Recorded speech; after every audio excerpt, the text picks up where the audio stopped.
just want to show you a little tip that you can use when the unexpected happens. This example here is in Deeping Gate, but to be honest with you, this kind of thing can crop up all over the place. Ryle near Stamford and Peterborough.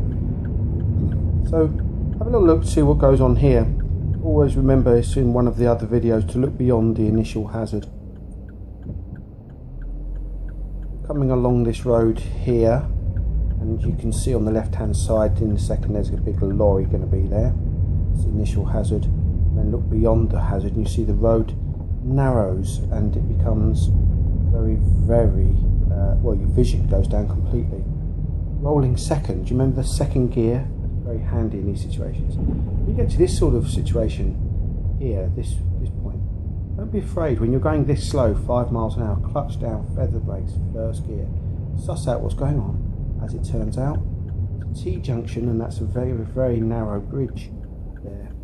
And I wanted to show you that bridge from a couple of different angles, just so that you can see it and how it looks from other people's point of view, because there's a few things that are cropping up there about the paint, the white paint in the middle of the bridge, who's got priority, that kind of thing. And you'd be forgiven for thinking to yourself, if you were first time you ever come across that, you'd be thinking, wow, what's all this all about? You might go into a slight panic. I don't know what to do. So let's just go over that then.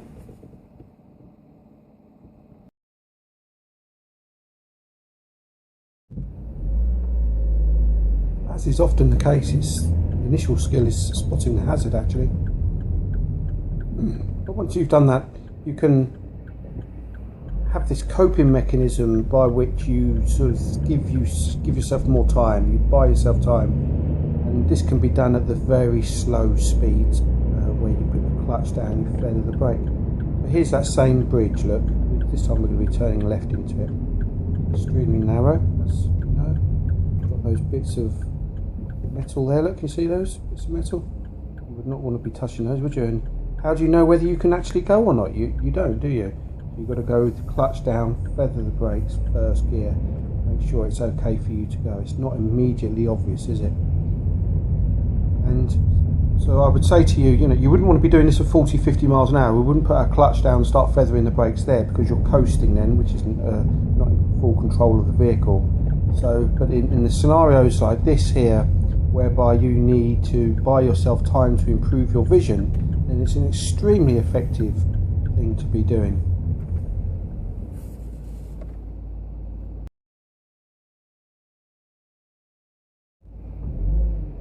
Just want to show you this original view again, this time without the lorry, so you can see the white lines in the middle of the road here. Sometimes we have to think on our feet and not, it sounds an odd thing to say, but you can't always apply the strict rules. It's not a black and white situation. Look at this, you can't keep to the left of that white line because you'd hit the wall. Now that's not immediately obvious, when we're learning to drive, that oh we're picking and choosing when we're doing things, but that is the fact of the matter, is that sometimes you literally would not be able to keep to the left there because you would physically hit the wall. And so it's judging and assessing things as they crop up in a correct manner.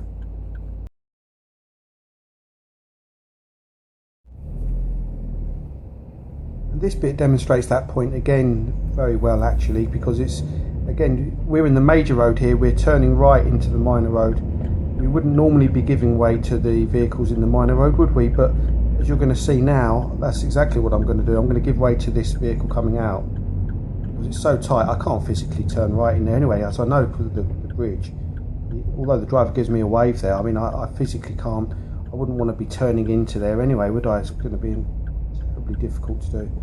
So you've got to look into the minor road and make sure, before you steer into the minor road, make sure it's clear and it's good to actually go.